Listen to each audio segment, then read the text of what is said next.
Welcome to Gregulous TV Daily. Hope you're having a fantastic day.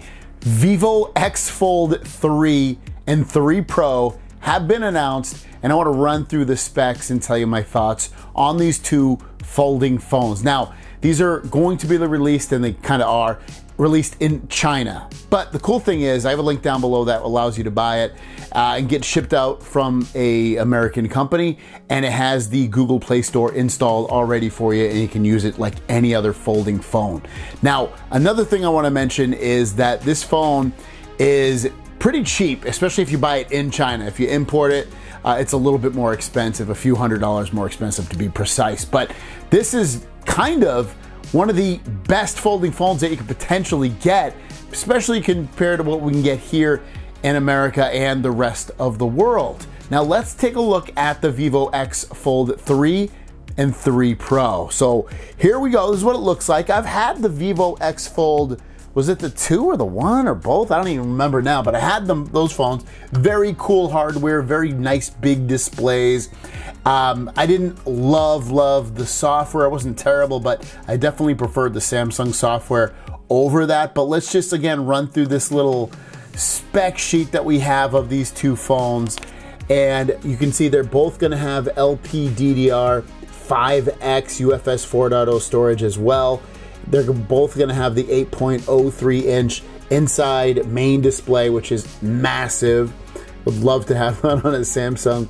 Same resolution, 1920 hertz PWM. Nits are both at 4,500 nits, which is, again, ridiculous. I don't even think we have any phones out in here in America that are 4,500 nits, let alone a folding phone. The outside display will be 6.53 inches AMOLED, same resolution, same hertz. You're gonna also get the 2160 hertz on there, and then the 4,500 nits of brightness again on the outside display. Camera department, it's a little bit amped up on the Pro version. You can see you'll get the 64 megapixel camera on there. So, and they're different cameras as well. So you should theoretically get better photos and quality with the X Fold 3 Pro versus the X Fold 3.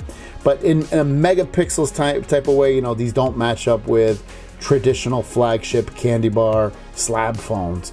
Battery is huge on these phones, 5,500 and 5,700 milliamps. It's just ridiculously big on there. I believe that's a 3D fingerprint. I can't, obviously some of it's in Chinese, so I can't read it. NFC, you're gonna get USB 3.2 Gen 2 and Wi-Fi 7 on there, which is awesome. And it'll run Origin OS 4.0 with Android 14. You can see the weight, 219 grams and 236 grams for the Pro. And then there are the dimensions. I did want to mention, based off of the size of these phones, Ice Universe is reporting that this is the world's thinnest and lightest foldable phone. They're talking about the Vivo X Fold 3, not the 3 Pro, but the Fold 3. And these phones are, you can see his, starting at $969 and $1,385 for the Pro. If you're buying it in China, here's another little thing showing you it's IPX8, which is water resistant but not dust resistant. Has ultra thin glass plus on those display, on that main display, and it carries a lot of around a lot of the design language from the Vivo X Fold that I had a couple of years ago. But I mean, man, you got to admit, the Chinese folding phones really throw a lot in there hardware wise. The software, again, not terrible, but when you're coming from a Western world, there's things about it I just don't like about the Chinese phones. They don't feel intuitive all the time, even when you have it translated into English. It just doesn't feel always right. So I'm assuming, you know, I don't have this phone, but I'm assuming you'll probably feel a lot of that same, I don't know if you'd want to call it a headache or if you'd want to call it a hiccup in terms of how you would feel about it. I don't mean like it's slow software hiccups. I mean like it's not always the best the way they implement the software versus I feel the way Samsung does or Google does or OnePlus even does. But what do you guys think about these incredibly specced out folding phones? Let me know in the comments down below. Have a great day. We'll see you down the road. Peace.